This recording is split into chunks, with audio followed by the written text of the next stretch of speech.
Ancaman keamanan informasi adalah segala bentuk tindakan yang dapat membahayakan kerahasiaan, integritas, dan ketersediaan data.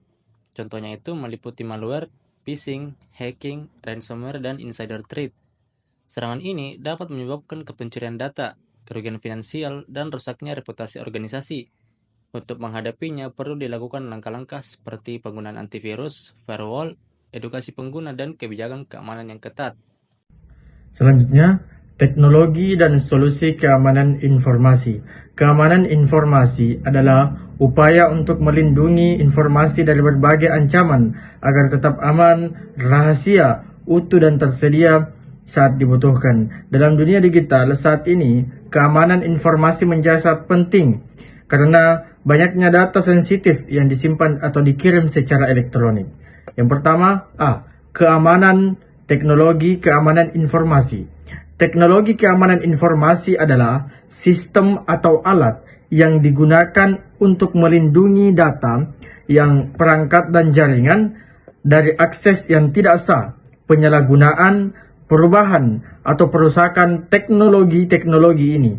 Teknologi-teknologi ini meliputi yang pertama, firewall, menyaring lalu lintas jaringan dan memblokir akses yang tidak sah ke sistem komputer.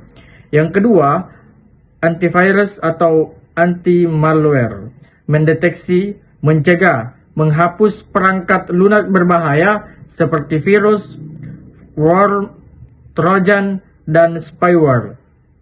Yang ketiga, inskripsi, yaitu adalah mengubah data menjadi format yang tidak biasa, yang tidak bisa dibaca tanpa kunci khusus, digunakan untuk melindungi data saat penyimpanan atau pengiriman. Yang keempat, autentikasi dan autentikasi ganda. Sistem verifikasi identitas pengguna seperti password, biometrik atau sidik jari wajah, dan OTP on-time password. Yang kelima, sistem deteksi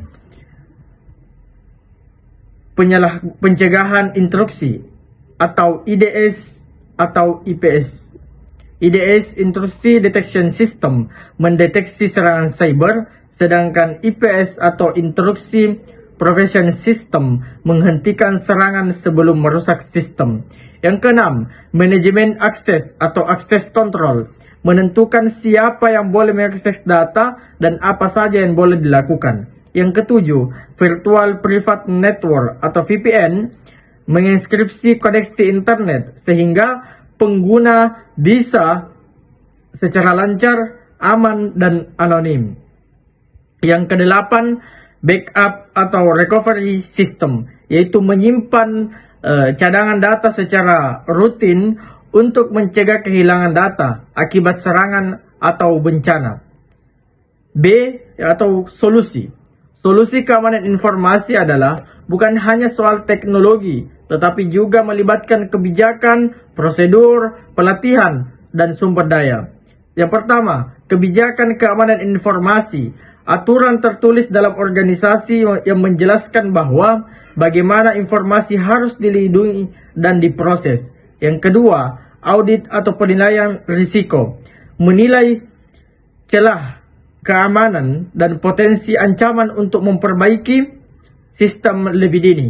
Yang ketiga, pelatihan kesadaran keamanan cyber, memberi pemahaman kepada karyawan tentang phishing, rekayasa sosial, dan cara menjaga kerahasiaan data. Jenis ancaman privasi informasi. Pertama, teknik menimbulkan yang memancing korban agar memberikan informasi pribadi seperti kata sandi, nomor kartu kredit atau data yang penting lainnya, biasanya melalui email, SMS, atau situs web palsu. Dua, malware dan software. Malware, perangkat lunak berbahaya yang didapat mencuri, merusak, atau mengunci data pribadi. Software, jenis malware yang tahu aktivitas pengguna secara diam-diam mencuri data tanpa pengetahuan. 3. Kebocoran data terjadi ketika informasi pribadi, misalnya nama, alamat, nomor KTP, data keuangan, bocoran atau dicuri dari sistem penyimpanan data. biasanya akibat berstress atau kelainan keamanan. Social engineering, manipulasi psikologi untuk mendapatkan informasi pribadi, misalnya dengan berpura-pura menjadi petugas bank atau kerja. 5.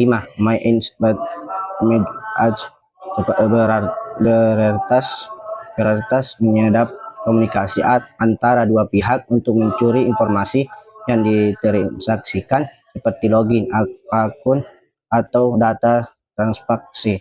6. Pelacakan online, website, aplikasi, dan implemen media sosial mengumpulkan data pengguna seperti lokasi, kebiasaan browsing, dan browsing tanpa izin aplikasi. 7. Menyalahgunakan media sosial. Informasi pribadi yang dibagikan secara terbuka di media sosial bisa digunakan untuk penipuan, doxing, atau pencurian identitas. Pencurian identitas data dibanding digunakan oleh pihak lainnya untuk menyerang sebagai korban, misalnya untuk menjualkan pinjaman, belanja online, atau penipu lainnya. Penyimpanan data yang tidak aman, sistem atau yang lainnya yang tidak mengenkripsi atau melindungi data dengan baik membuatnya rentan terhadap akses tidak sah. 10. Aplikasi meminta akses atau mengumpulkan data lebih banyak dari yang dibutuhkan seperti kontak, kamera, lokasi, tanpa transfer atau persetujuan media. Baik, adapun pelanggaran privasi informasi. Jadi pelanggaran privasi informasi itu ada beberapa. Yang pertama bagi individu, diantaranya yaitu seperti yang pertama, kehilangan kepercayaan terhadap institusi. Yang kedua, resiko pencurian identitas. Dan yang ketiga, kerugian finansial akibat penyalahgunaan data. Dan yang keempat yaitu gangguan psikologis seperti stres dan juga kecemasan.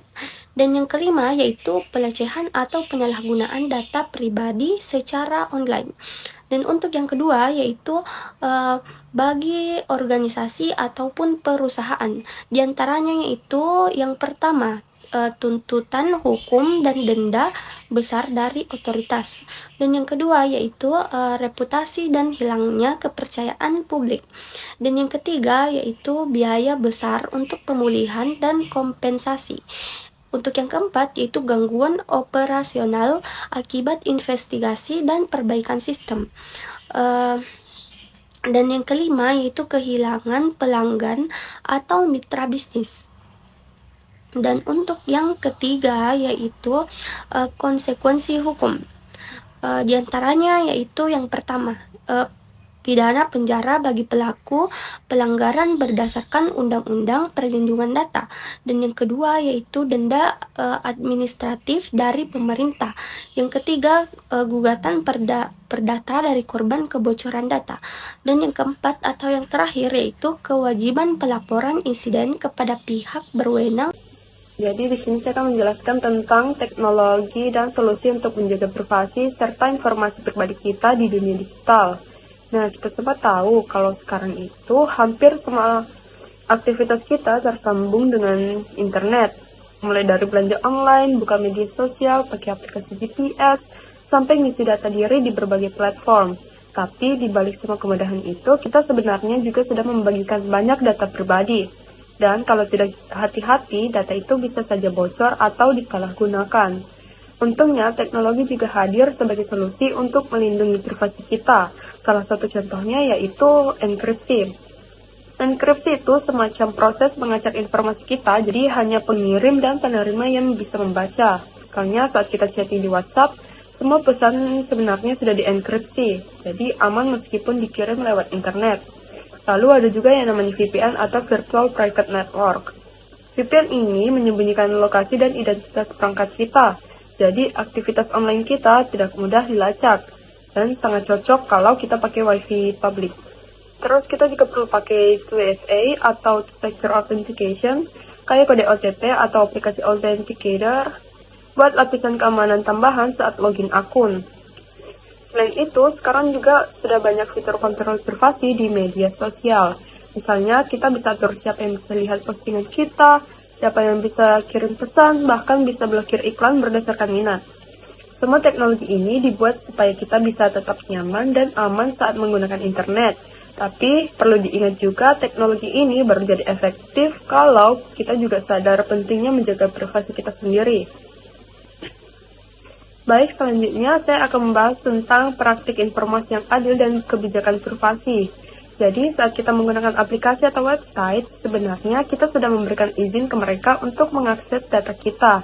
Nah, supaya proses itu adil dan tidak merugikan kita sebagai pengguna, maka dibutuhkan kebijakan privasi yang jelas dan praktik informasi yang bertanggung jawab. Apa sih maksudnya informasi yang adil?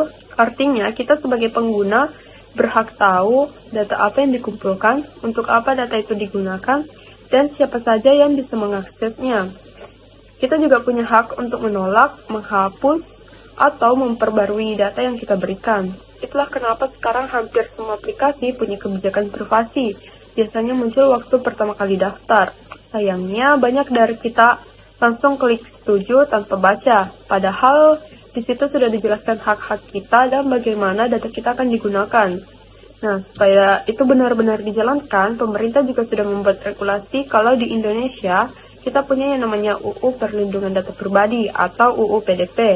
Undang-undang ini mengatur supaya perusahaan digital tidak sembarangan menyimpan atau membagikan data kita. Bahkan mereka wajib memberitahu kalau terjadi kebocoran data. Kebijakan ini sangat penting karena tanpa perlindungan yang jelas, data kita bisa dijual untuk iklan, dipakai untuk penipuan, bahkan bisa disalahgunakan untuk manipulasi informasi. Jadi, privasi bukan cuma soal menyembunyikan sesuatu, tapi tentang mengontrol data pribadi kita sendiri. Sekian. Selanjutnya, regulasi pemerintah tentang privasi informasi. Privasi informasi menyangkut hak individu untuk mengontrol bagaimana informasi pribadi mereka dikumpulkan, digunakan, disimpan, dan dibagikan. Yang pertama, pentingnya regulasi privasi informasi. Regulasi ini dibuat untuk, yang pertama, melindungi hak privasi warga negara. Yang kedua, meningkatkan kepercayaan publik terhadap penggunaan data digital. Yang ketiga, memberikan pedoman bagi organisasi dalam pengelolaan data. Adapun contoh regulasi di Indonesia, yang pertama, dalam Undang-Undang Nomor 27 Tahun 2022 tentang Perlindungan Data Pribadi atau UU PDP, ini adalah undang-undang utama di Indonesia yang mengatur perlindungan data pribadi. Ini pokok UU PDP antara lain. Isi pokok UU PDP antara lain, yang pertama, kewajiban mendapatkan persetujuan subjek data sebelum memproses data pribadinya. Yang kedua, hak subjek data untuk mengakses, mengubah, dan menghapus data pribadi mereka. Yang ketiga, kewajiban pengendalian data untuk mengamankan data pribadi dari kebocoran atau penyalahgunaan. Yang keempat, adanya transaksi administratif pada pidana bagi pelanggaran atau denda, penjara, dan ganti rugi. Yang kedua, dalam Undang-Undang ITE Nomor 11 Tahun 2008 tentang perubahan Undang-Undang Nomor 19 Tahun 2016 mengatur informasi dan transaksi elektronik termasuk perlindungan data pribadi dalam sistem elektronik. Yang ketiga, Peraturan Perundang-undangan Nomor 71 Tahun 2019 tentang penyelenggaraan sistem dan transaksi elektronik atau PSTE mengharuskan penyelenggara sistem elektronik untuk melindungi data pribadi pengguna. C. Regulasi internasional yang berpengaruh. Beberapa negara dan organisasi juga menerapkan regulasi ketat yang memengaruhi praktik global, termasuk GDPR, General Data Protection Regulation, Uni Eropa. Regulasi data pribadi paling ketat menekankan bahwa transparansi, keamanan, dan hak individu atas datanya. Yang kedua, HPA atau Health Insurance Portability and Accountability Act, US Amerika Serikat, mengatur bahwa privasi dan keamanan informasi adalah kesehatan. Yang ketiga, CPA, California Consumer Privacy, yaitu memberikan hak kepada konsumen California di atas data pribadi mereka.